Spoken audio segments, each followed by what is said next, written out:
¿Qué hace una ciudad cuando el destino del mundo se cumple en una de sus habitaciones sin que nadie lo sepa? Jerusalén, la noche del 14 de Nisán del año 33 de nuestra era, respiraba con la agitación característica de la Pascua. Las calles angostas de la ciudad santa bullían con el rumor de peregrinos llegados desde los confines del mundo conocido, desde Alejandría y desde Roma, desde los desiertos de Arabia y desde las costas del mar Mediterráneo. El aroma del cordero asado se mezclaba con el incienso del templo, y el aire mismo parecía cargado de una expectativa que nadie sabía nombrar del todo. La luna de Pascua colgaba sobre los tejados como un testigo mudo e impasible. Su luz plateada recorría los adoquines de piedra caliza, proyectando sombras largas y quietas sobre los muros de la ciudad amurallada. En los hogares, las familias reunidas entonaban los salmos del Ayel, los cantos de alabanza que los hijos de Israel habían cantado durante siglos para recordar su liberación de Egipto, y sus voces se elevaban tenues y solemnes hacia el cielo abierto. No había señal visible de que aquella noche fuera diferente a tantas otras noches de Pascua. Y sin embargo, lo era. Profundamente, irreversiblemente lo era. Porque en algún punto elevado de la ciudad, en una sala prestada que olía a madera vieja y a aceite de lámpara, 13 hombres se disponían a sentarse alrededor de una mesa. 13 hombres que, visto desde afuera, no tenían nada que los distinguiera de cualquier familia galileana celebrando la cena ritual. Eran pescadores, un recaudador de impuestos, un celota, hombres de manos callosas y corazones confusos que llevaban 3 años siguiendo a un maestro que los desconcertaba tanto como los fascinaba. No portaban armaduras ni coronas, no había detrás de ellos ejércitos ni riquezas. Eran, en toda la extensión de la palabra, hombres pequeños a punto de ser testigos del acto más grande de la historia. ¿Podemos comprender el peso de ese momento? ¿Puede la mente humana, acostumbrada a la pequeñez de sus propias cenas, imaginar lo que significó aquella? Para entenderlo, hay que detenerse un instante y mirar más allá de los hechos, porque los hechos solos no alcanzan. Hay que contemplar lo que aquella noche contenía en su interior, siglos de promesas, generaciones de espera, el gemido de un pueblo que había sobrevivido la esclavitud, el exilio y la opresión, sostenido únicamente por la certeza de que un día, alguien vendría a cumplir lo que Dios había prometido. Aquella noche, ese alguien se sentaba a la mesa. Jesús de Nazaret tenía aproximadamente 33 años cuando subió por última vez al cenáculo.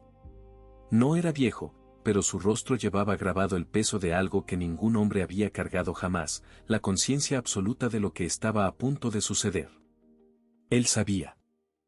Sabía que antes de que el sol volviera a salir sobre Jerusalén, sería arrestado, juzgado en una farsa de tribunal, azotado hasta el límite de la resistencia humana y clavado en una cruz.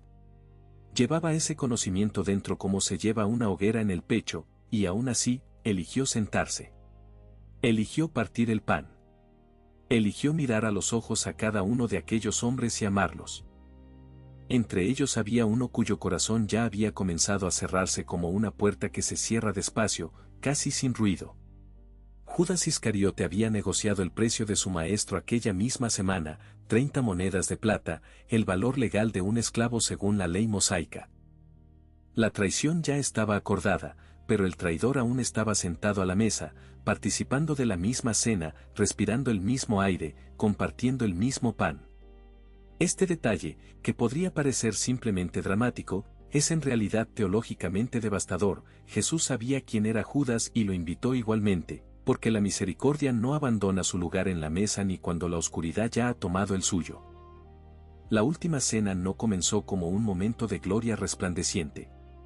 Comenzó como comienzan todas las cosas verdaderamente grandes, en la quietud, en lo cotidiano, en el gesto simple de unas manos que toman un cántaro de agua para lavar los pies de otros.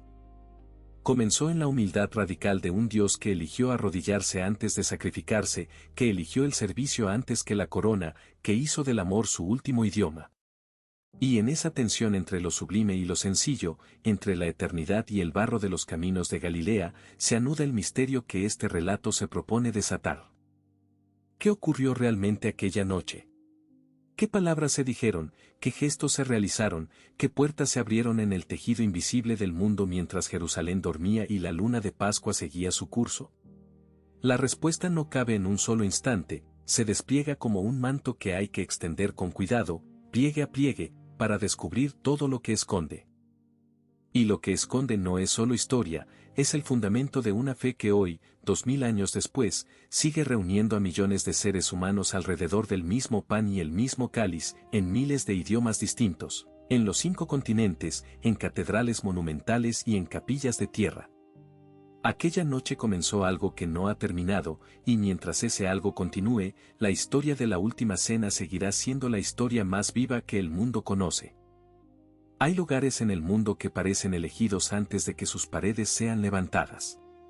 Sitios donde la piedra misma parece haber sido colocada con una intención que trasciende la voluntad humana, donde el suelo guarda una memoria más antigua que cualquier documento escrito. El cenáculo, del latín cenaculum, que significa simplemente sala del comedor, es uno de esos lugares. Se alza sobre el monte Sión, en la parte alta de Jerusalén, y durante siglos ha resistido el paso de imperios, religiones y conquistas como si algo invisible lo protegiera de la total disolución, como si el mundo no pudiera permitirse perder del todo el sitio donde ocurrió lo que allí ocurrió. Pero esa noche, antes de que la historia le diera su nombre eterno, el cenáculo era apenas una habitación. Una sala amplia en el piso superior de una casa anónima, con el suelo de piedra fría, las paredes desnudas y una mesa dispuesta para la cena pascual.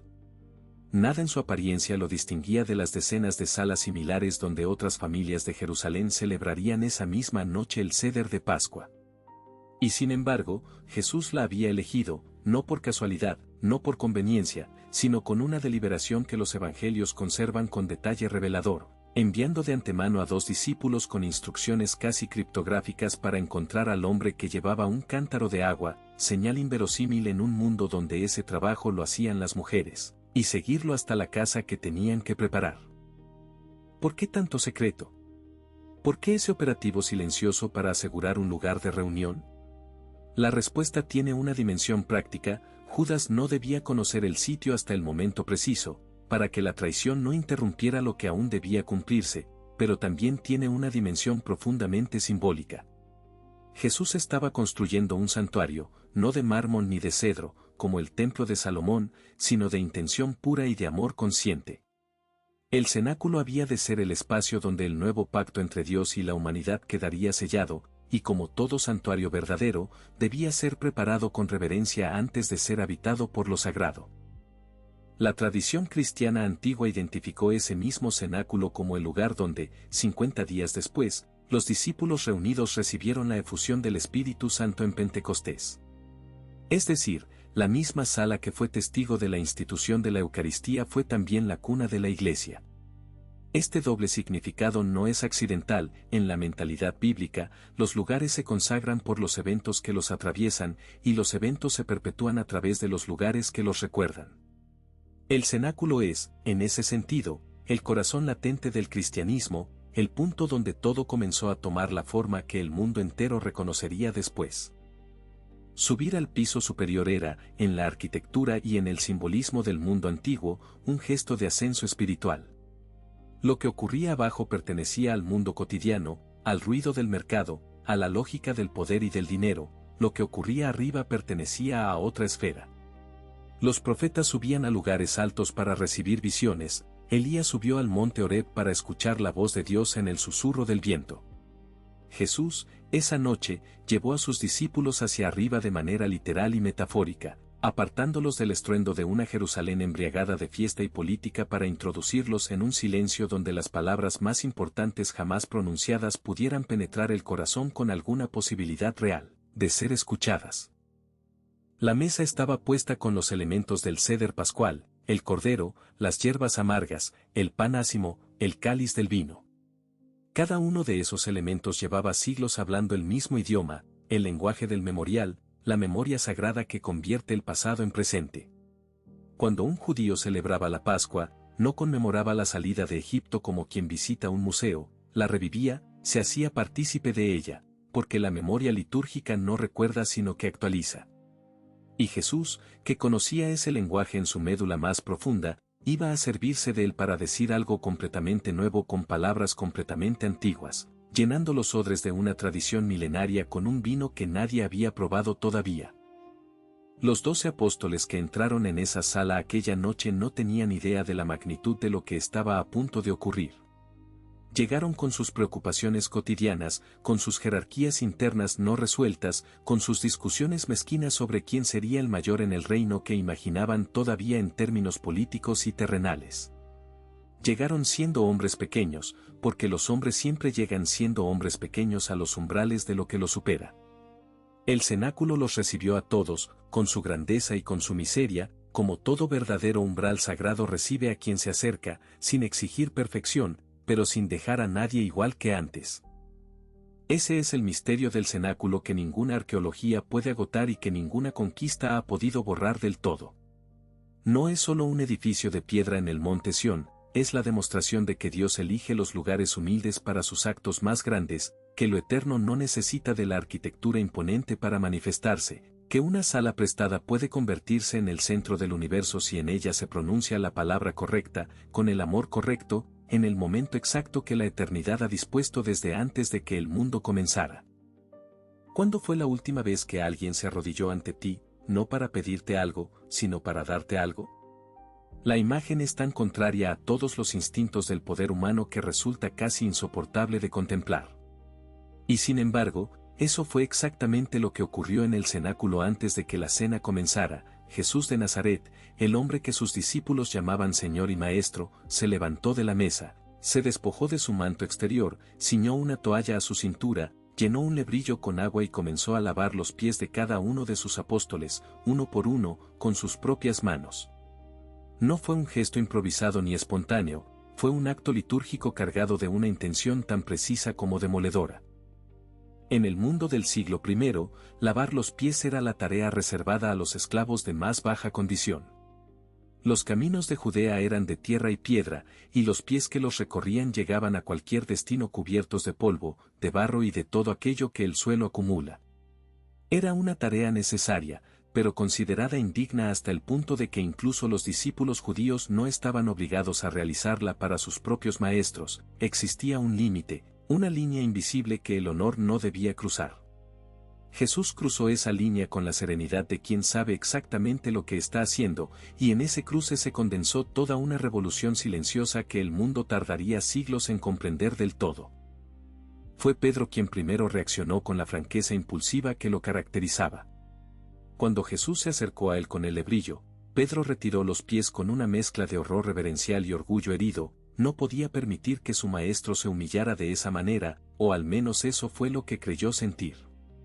Pero debajo de esa resistencia había algo más oscuro y más íntimo, el miedo del hombre que siente que la lógica del mundo en que cree va a derrumbarse si acepta lo que le están ofreciendo. Porque si el maestro lava los pies del discípulo, entonces todo el orden de las cosas queda invertido, y vivir en ese orden invertido exige una valentía que Pedro aún no sabía si tenía. La respuesta de Jesús a esa resistencia fue, como casi siempre, más profunda de lo que la superficie dejaba ver: si no te lavo, no tendrás parte conmigo. No era una amenaza, era una revelación. Le estaba diciendo a Pedro, y a través de Pedro, a todos los que alguna vez se resistirían a recibir la gracia, que la comunión con lo divino no se gana con la dignidad que uno se atribuye a sí mismo, sino con la humildad de dejarse alcanzar, de abrirse, de permitir que otro haga por uno lo que uno no puede hacer por sí solo. La teología del lavatorio no es solo una lección de servicio, es una lección sobre la estructura misma de la salvación. Y mientras Pedro vacilaba y finalmente cedía, mientras Tomás extendía sus pies con una mezcla de asombro y confusión, mientras Juan, el más joven, el que más amaba, recibía aquel gesto con los ojos húmedos, había otro par de pies en esa sala. Los pies de Judas.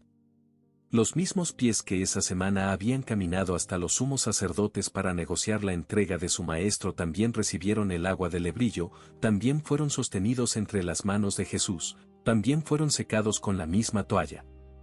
Este hecho, que los evangelios no subrayan con estridencia sino que dejan reposar en silencio, es uno de los más desconcertantes de toda la narrativa sagrada. Jesús lavó los pies del hombre que lo vendería aquella misma noche, y lo hizo con la misma ternura con que lavó los de todos los demás. ¿Cómo es posible semejante amor? ¿Cómo puede un hombre mirar a quien ya sabe que lo traicionará y seguir arrodillándose ante él? La respuesta que el relato evangélico propone no es sentimental ni ingenua, es la respuesta del amor que ha decidido no hacer excepciones, que comprende que si hace una excepción deja de ser amor para convertirse en mero intercambio. Jesús no ignoraba la traición de Judas, la conocía con una claridad que debía doler como una herida abierta en el centro del pecho. Y aún así eligió el gesto completo, porque el amor que él encarnaba no podía ser condicional sin dejar de ser lo que era. Cuando Jesús terminó, se puso de nuevo el manto, volvió a su lugar en la mesa y preguntó a sus discípulos si comprendían lo que había hecho. No esperaba que lo comprendieran del todo en ese momento, lo sabía, porque los conocía mejor de lo que ellos se conocían a sí mismos. Pero sembró la imagen en su memoria con una fidelidad que el tiempo no podría borrar, la imagen del Maestro arrodillado, del Señor convertido en siervo, de la grandeza que no teme descender porque sabe que el verdadero ascenso siempre comienza desde abajo. Esa imagen los perseguiría durante el resto de sus vidas y a través de sus vidas ha llegado hasta nosotros. El lavatorio no es un prólogo decorativo de la última cena, es su clave de interpretación. Antes de dar su cuerpo y su sangre como alimento, Jesús quiso demostrar con sus manos en qué consistía ese don. Quiso que sus discípulos supieran, y que nosotros supiéramos, que lo que estaba a punto de instituirse en la mesa no era un rito de poder ni un acto de dominación sagrada, sino la expresión más radical y más vulnerable del amor que se entrega sin reservas, que se arrodilla sin vergüenza, que lava el barro del camino ajeno como si fuera el gesto más natural y más sagrado del mundo. Hay momentos en la historia en que el lenguaje humano se quiebra porque la realidad que intenta describir lo supera por completo. Momentos en que las palabras de siempre deben cargarse con un significado nuevo, tan denso y tan vasto, que quien las pronuncia sabe que nada volverá a ser igual después. Uno de esos momentos ocurrió en el cenáculo, en la quietud tensa de aquella noche de Pascua, cuando Jesús tomó en sus manos el pan ácimo, el mismo pan sin levadura que los hijos de Israel habían comido la noche de la salida de Egipto, y pronunció sobre él las palabras que ningún rabino había pronunciado jamás ni se hubiera atrevido a pronunciar: tomad y comed, esto es mi cuerpo. El pan era un elemento conocido, familiar, cotidiano hasta el extremo. En el mundo mediterráneo del siglo I, el pan no era un acompañamiento sino el centro de la alimentación, partirlo era un gesto de comunión, compartirlo era un acto de alianza, negarlo era una declaración de enemistad. Jesús conocía ese lenguaje en su profundidad más íntima, porque había crecido partiéndolo en la mesa de una familia humilde en Nazaret, porque lo había multiplicado en el desierto para alimentar a miles, porque había llamado a sí mismo el pan bajado del cielo en el discurso de Cafarnaúm que escandalizó a tantos de sus oyentes. Esa noche no usó una metáfora nueva, completó una revelación que llevaba años siendo anunciada, como quien coloca la última pieza de un mosaico que de repente muestra la imagen entera. Después tomó el cáliz de vino, el tercer cáliz del ceder pascual, conocido en la tradición judía como la copa de la bendición, y sobre él pronunció palabras igualmente inauditas: este es el cáliz de mi sangre, sangre de la alianza nueva y eterna, que será derramada por vosotros y por todos los hombres para el perdón de los pecados. El vino del sacrificio pascal se convertía en algo infinitamente más que vino, se convertía en la sangre del nuevo pacto, el cumplimiento y la superación de todos los pactos anteriores, desde el de Noé hasta el del Sinaí, desde la alianza con Abraham hasta las promesas de los profetas. En ese cáliz cabían todas las promesas de Dios a la humanidad, llevadas por fin a su plenitud más radical.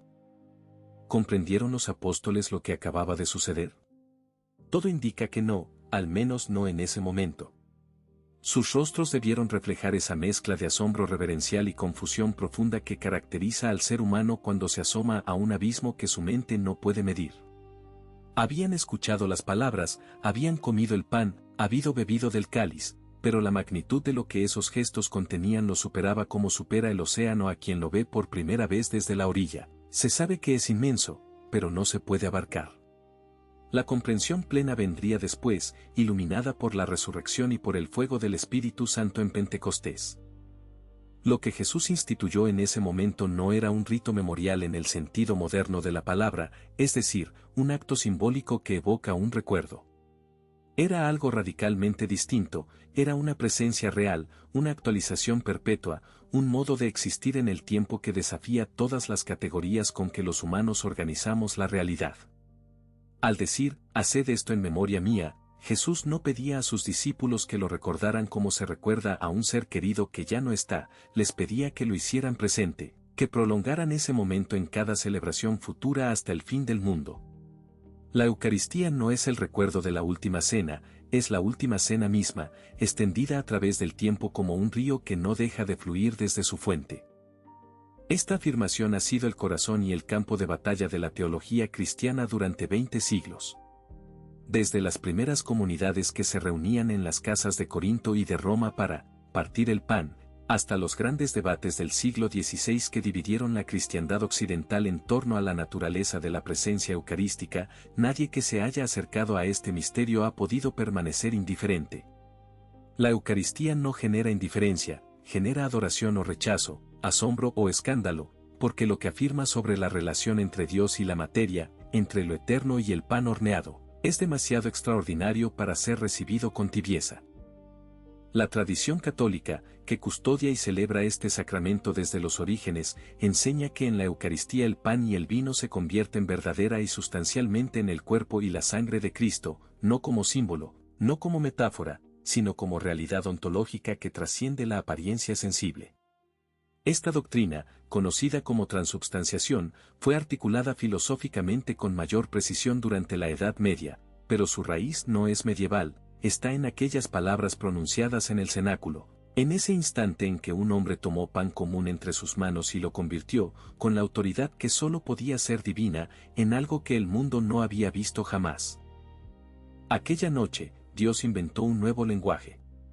Un lenguaje que no se habla con palabras sino con el cuerpo, que no se escucha con oídos sino que se recibe con las manos abiertas y el corazón dispuesto. Un lenguaje hecho de pan partido y vino derramado, de silencio eucarístico y campanilla en el altar, de generaciones enteras que han hallado en esa mesa pequeña y cotidiana el único alimento capaz de saciar el hambre más profunda del alma humana. 2000 años después, en miles de lenguas distintas y en los rincones más remotos del planeta, ese lenguaje sigue siendo pronunciado. Y cada vez que lo es, el cenáculo vuelve a estar lleno. Hay nombres que la historia ha convertido en sinónimos de una sola cosa. Nombres que ya no pertenecen del todo a la persona que los llevó, porque el peso de lo que esa persona hizo los ha transformado en algo más que un nombre, en un símbolo, en una advertencia, en una herida que el tiempo no cierra del todo. Judas Iscariote es uno de esos nombres. Durante 2000 años ha sido pronunciado con desprecio, con horror, con ese escalofrío particular que produce la traición cuando se ejerce desde la intimidad más cercana. Pero antes de que sea un símbolo, Judas fue un hombre. Y como todo hombre, su historia es más compleja, más oscura y más terrible de lo que cualquier caricatura puede contener. Sabemos pocas cosas ciertas sobre él. Era el único apóstol que no procedía de Galilea, su apellido, Iscariote, probablemente deriva de Keriot, una aldea del sur de Judea, lo que lo convertía en un extranjero cultural dentro del grupo. Era el tesorero del grupo, el que administraba la bolsa común, detalle que los evangelios consignan sin disimulo y que la tradición ha interpretado como un indicio de una avaricia que se fue profundizando con el tiempo como una grieta en la piedra. Pero reducir a Judas a un hombre codicioso es empobrecerlo hasta el punto de perderlo, y perdiendo su humanidad se pierde también la lección más oscura y más necesaria que su figura tiene para ofrecernos. Porque Judas eligió a Jesús, o Jesús lo eligió a él, y esa elección fue real. Durante aproximadamente 3 años, Judas caminó junto al mismo hombre al que terminaría traicionando. Escuchó los mismos sermones que transformaron a Pedro, a Juan y a Mateo. Vio los mismos milagros, compartió las mismas noches bajo el cielo abierto, comió del mismo pan multiplicado en el desierto. Hay algo profundamente perturbador en la idea de que la proximidad a lo sagrado no garantiza la transformación, de que el corazón humano puede habitar durante años junto a la fuente del amor absoluto y aún así elegir cerrarse. Judas no traicionó a un desconocido, traicionó a alguien cuya voz conocía, cuyas manos había visto sanar a los enfermos, cuyo rostro había contemplado en momentos de oración al amanecer. ¿Qué lo llevó al punto de ruptura? Los evangelios ofrecen detalles pero no una explicación completa, porque el misterio de la libertad humana resiste la explicación completa. El Evangelio de Juan vincula el inicio del proceso a la unción de Betania, cuando María derramó sobre los pies de Jesús un perfume de nardo puro de altísimo valor, y Judas protestó con aparente indignación moral: ese dinero podría haberse dado a los pobres. Jesús respondió con una serenidad que debió herir a Judas más que cualquier reproche directo, y algo en esa herida, o en ese orgullo rechazado, o en esa visión del reino que nunca coincidió del todo con la de su maestro, pareció precipitar una decisión que quizás llevaba tiempo gestándose en las sombras de su interior. Pocos días después de aquella cena en Betania, Judas fue a los sumos sacerdotes. El Evangelio de Lucas escribe una frase que hiela la sangre en su sobriedad: Satanás entró en Judas. No es una frase que la teología deba leer como una exculpación, como si Judas fuera simplemente un títere de una fuerza exterior. Es, más bien, la descripción de lo que ocurre cuando el corazón humano, después de muchas pequeñas elecciones de cerramiento, finalmente se abre del todo a aquello que lo ha estado tentando en silencio. La oscuridad no irrumpe de repente en un alma luminosa, ocupa el espacio que el propio alma le ha ido cediendo, negociación tras negociación, resentimiento tras resentimiento, hasta que un día ya no hay resistencia que oponer. 30 monedas de plata. El precio era simbólicamente brutal, era exactamente la indemnización que la ley de Moisés fijaba por la muerte accidental de un esclavo. El sumo sacerdote y los ancianos aceptaron sin regatear, lo que sugiere que para ellos el precio era lo de menos, lo que importaba era el acceso, el momento preciso, la oportunidad de arrestar a Jesús lejos de las multitudes que lo protegían durante el día. Judas les daría esa oportunidad.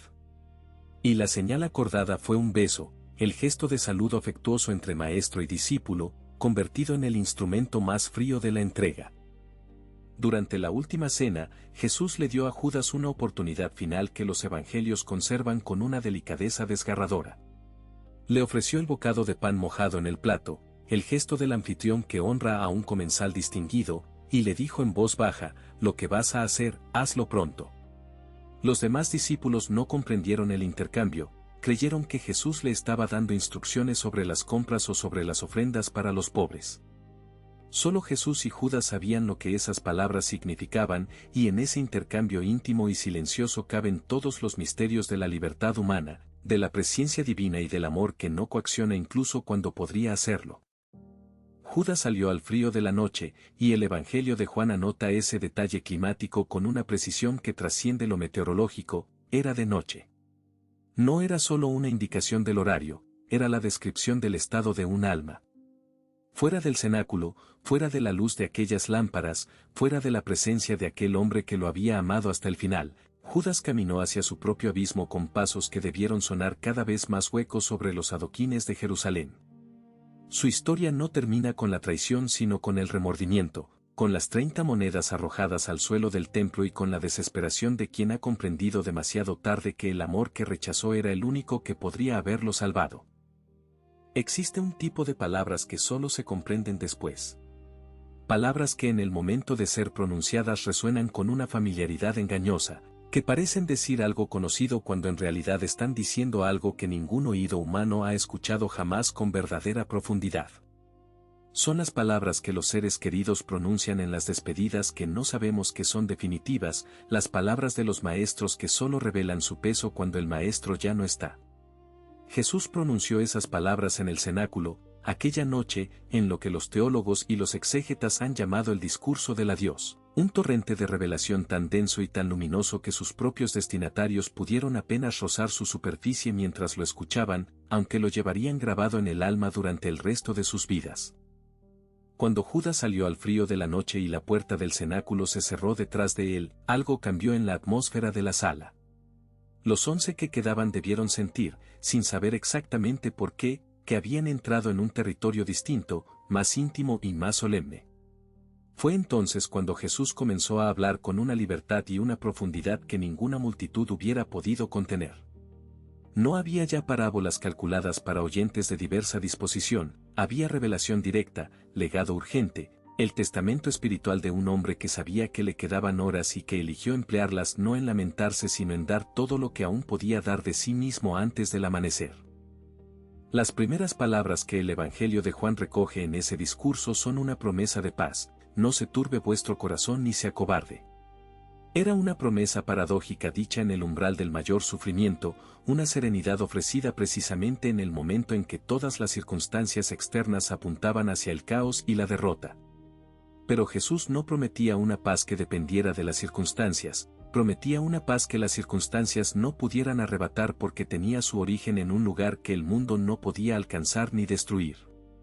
Los discípulos no comprendieron del todo esa distinción aquella noche, la comprenderían con una claridad devastadora y gozosa cuando, después de la resurrección, el resucitado entrara en el cenáculo cerrado y los saludara con exactamente las mismas palabras: la paz esté con vosotros. Después vino la promesa del Paráclito, el Espíritu Santo, el Consolador que vendría a continuar lo que Jesús dejaba incompleto en su forma visible y tangible. Esta promesa era completamente nueva. Hasta ese momento, el Espíritu de Dios había actuado en la historia de Israel de forma puntual, descendiendo sobre profetas y reyes en momentos determinados para misiones concretas. Lo que Jesús prometía era algo radicalmente distinto, una presencia interior, permanente, personal, que habitaría en el corazón de los creyentes y los guiaría hacia la verdad completa que ellos aún no estaban en condiciones de soportar. Era la promesa de que el camino que Jesús iniciaba no dependería de la presencia física de Jesús para continuar, sino que sería sostenido desde adentro por una fuerza que el mundo no podría ver ni comprender. Los apóstoles escuchaban, pero sus preguntas, conservadas en el texto evangélico con una honestidad que honra a quienes las transmitieron, delataban la distancia entre lo que Jesús decía y lo que ellos eran capaces de recibir. Tomás preguntó por el camino sin saber todavía que la pregunta misma era la respuesta. Felipe pidió ver al Padre como si lo divino pudiera reducirse a una aparición manejable. Judas, no el Iscariote sino Judas Tadeo, preguntó con una confusión sincera por qué Jesús iba a manifestarse a ellos y no al mundo. Cada pregunta era un espejo del límite humano ante lo incomprensible, y Jesús respondió a cada una con una paciencia que solo puede nacer del amor que no se cansa de repetir la verdad de nuevas maneras hasta que algo finalmente penetra. El corazón del discurso fue el mandamiento nuevo: amaos los unos a los otros como yo os he amado. Una frase que en su brevedad aparente esconde una exigencia revolucionaria, porque el criterio del amor no era ya la reciprocidad ni la conveniencia sino el ejemplo de Cristo mismo, que amaba hasta el lavatorio y hasta la cruz, que amaba sin condiciones y sin límite y sin esperar ser comprendido. Este mandamiento no era una sugerencia de cortesía ni una norma de convivencia civilizada, era la definición misma de la identidad cristiana, la señal por la que el mundo reconocería a los seguidores de Jesús como distintos de todo lo demás. Y era también, en la quietud de aquella noche, la herencia más exigente y más hermosa que un maestro ha dejado jamás a sus discípulos. El discurso culminó con lo que los teólogos han llamado la oración sacerdotal, la plegaria en voz alta que Jesús dirigió al Padre en presencia de sus apóstoles, como si quisiera que escucharan con sus propios oídos el diálogo íntimo entre el Hijo y el Padre que había sostenido toda su vida en silencio. Oró por sus discípulos presentes, pidiendo que el Padre los guardara en la unidad, que los consagrara en la verdad, que los protegiera del mal. Y después, en un movimiento que debió detener el aliento en la sala, amplió su oración hacia el futuro: no ruego solo por estos, sino también por los que crean en mí por la palabra de ellos. Jesús estaba orando por nosotros. Por todos los que 2000 años después seguiríamos creyendo por la cadena de testimonios que comenzaba en aquella sala. Los discípulos salieron del cenáculo hacia el huerto de Getsemaní sin comprender plenamente lo que habían escuchado, con esas palabras flotando en su memoria como semillas que aún no habían encontrado la tierra donde germinar. Pero la tierra vendría con el estruendo del domingo de resurrección, con el viento de Pentecostés, con las persecuciones y los martirios y las conversiones que irían demostrando, una a una, que cada promesa pronunciada aquella noche era verdadera. El discurso del adiós no fue escuchado aquella noche con la profundidad que merecía porque ningún oído humano hubiera podido soportarlo. Era demasiado grande para caber en una sola noche, necesitaba toda la historia de la Iglesia para desplegarse. ¿Qué hace que un momento de hace 2000 años siga latiendo con la misma intensidad que el primer día? No es la nostalgia, que embellece pero no vivifica. No es la costumbre, que repite pero no transforma. Lo que mantiene vivo el eco de aquella noche en el cenáculo es algo más radical y más misterioso, la convicción de millones de seres humanos a lo largo de 20 siglos de que lo que ocurrió en esa sala prestada de Jerusalén no fue un evento cerrado y concluido, sino el origen de una corriente que sigue fluyendo, que los alcanza a ellos, que los alcanza a nosotros, con la misma fuerza y la misma ternura con que alcanzó a 12 hombres confundidos la noche del 14 de Nisán. La última cena no terminó cuando Jesús y sus apóstoles entonaron el himno final y salieron hacia el huerto de Getsemaní. En un sentido profundo y teológicamente preciso, la última cena no ha terminado todavía. Cada vez que un sacerdote, en cualquier rincón del mundo, toma el pan y pronuncia sobre él las palabras de la consagración, el tiempo se pliega sobre sí mismo con una delicadeza que la física no puede medir y el cenáculo vuelve a estar presente. No como recuerdo, no como representación teatral, sino como realidad sacramental, la misma ofrenda, el mismo sacerdote principal que es Cristo, el mismo banquete al que la humanidad sigue siendo invitada con la misma insistencia amorosa con que fue convocada aquella primera noche. Este es el legado más asombroso de la última cena, su capacidad de no envejecer. Los imperios que intentaron borrar la Eucaristía de la faz de la tierra han desaparecido. Las ideologías que la declararon superstición o ilusión han envejecido y se han desgastado. Las persecuciones que pretendieron extinguir la llama de esa mesa solo lograron que ardiera con más intensidad en las catacumbas, en las cárceles, en las misas clandestinas celebradas en voz baja bajo regímenes que temían el poder de un trozo de pan consagrado. Porque ese pan no es solo pan, y quienes lo sabían estaban dispuestos a morir por esa certeza, y de hecho murieron en número y con una serenidad que no tiene otra explicación que la de haber encontrado en aquella mesa algo verdaderamente más grande que la muerte. Pensemos por un momento en la geografía invisible de la Eucaristía. En este preciso instante, mientras estas palabras resuenan, hay misas siendo celebradas en las selvas de América Latina y en las estepas de Asia Central, en las grandes catedrales de Europa y en las capillas de madera de África subsahariana, en hospitales donde los enfermos reciben el viático como viático, es decir, como alimento para el último viaje, y en prisiones donde el pan consagrado es el único signo de dignidad que nadie puede confiscar. Todos esos momentos son el mismo momento. Todos esos altares son el mismo altar. Todos esos fieles están sentados, de alguna manera que trasciende la geometría del espacio, en la misma sala donde Jesús partió el pan por primera vez. Pero el legado de la última cena no se agota en la dimensión sacramental. Se extiende hacia la ética, hacia la manera en que los seres humanos se relacionan entre sí cuando han comprendido lo que aquella mesa significa. El gesto del lavatorio, la radicalidad del mandamiento nuevo, la lógica del servicio como camino hacia la grandeza, todo eso también es herencia de aquella noche, y también sigue siendo interpelante y subversivo 2000 años después en un mundo que sigue organizándose mayoritariamente según la lógica contraria, la del poder que se impone desde arriba, la del amor que exige reciprocidad, la del perdón que se otorga solo cuando el otro lo merece. Cada vez que un ser humano lava los pies de otro en el sentido metafórico y cotidiano, cuidando al enfermo, acompañando al abandonado, eligiendo el servicio cuando podría elegir el dominio, está prolongando el gesto del cenáculo aunque no lo sepa. Y está Judas, cuya sombra planea sobre el legado con una honestidad que la fe no puede ni debe suprimir. Porque la historia de la última cena es también la historia de que la libertad humana puede decir que no, de que la proximidad al bien no garantiza la elección del bien, de que el corazón humano lleva dentro una capacidad de cerramiento que solo puede ser vencida desde adentro, con la cooperación libre y cotidiana de la voluntad.